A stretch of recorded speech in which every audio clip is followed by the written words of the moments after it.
Hey. Oops. Am I muted? I don't think I'm muted.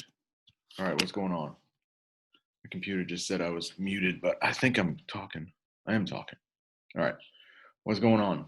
So, hopefully over the next couple days, hopefully you're in class. We'll read it together, but just in case you have missed class, I have a reading of the article we're going to talk about because, in the next couple months, there will either be a new president, President Biden, or President Trump will begin his second term. So I want to talk about what happens during that time, when it happens, all that stuff. So I have an article from Newsella prepared. Hopefully it won't be too hard to look at that. It's right there. Hopefully it won't be too hard to get. It's not. So we have President Trump. This was about 4 years ago.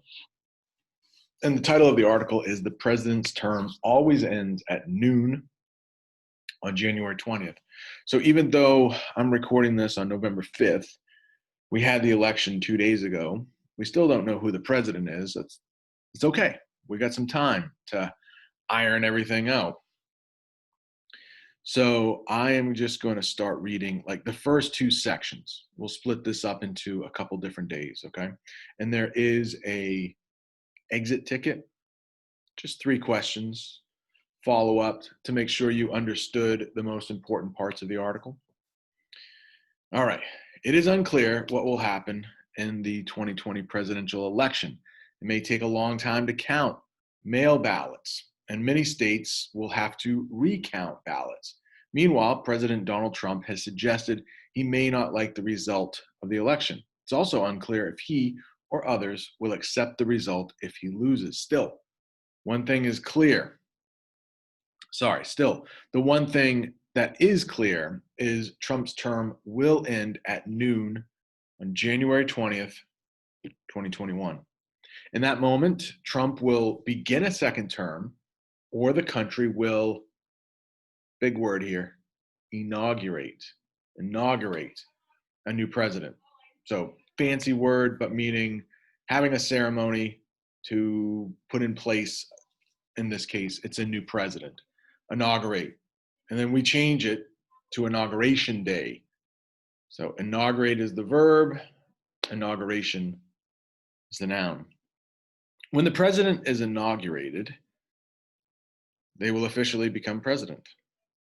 The creators of the Constitution never chose a specific date for inauguration day. Still, they were very clear that the president would serve 4 years, not 4 years and a day, but exactly 4 years. The president has always served for 4 years, but they haven't always been inaugurated on January 20th. There's a long history that explains how Inauguration Day came to be on this date.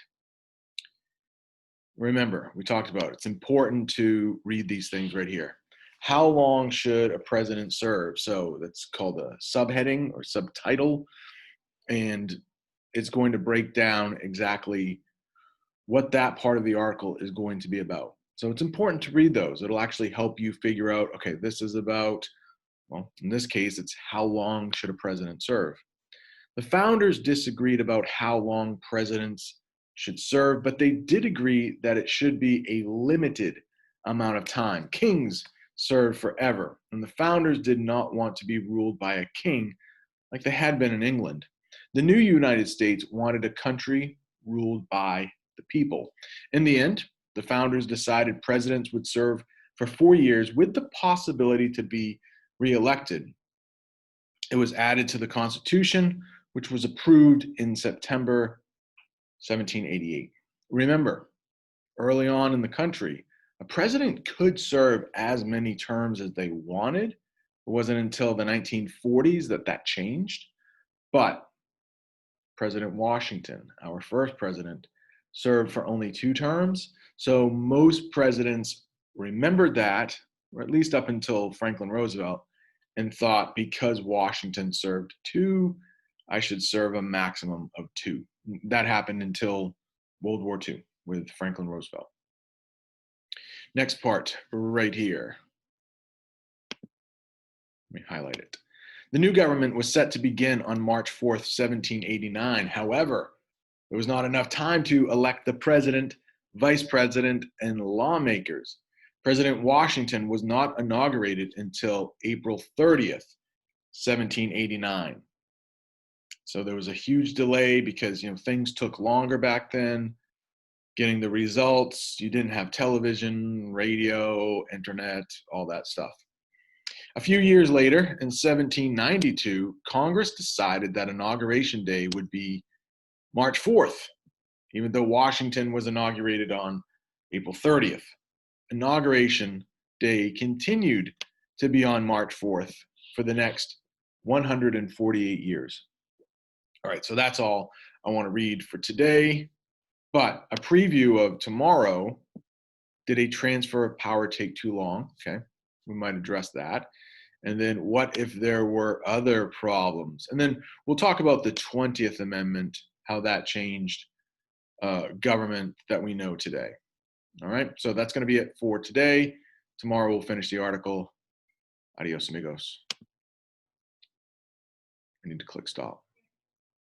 Adios, amigos. Click and stop now.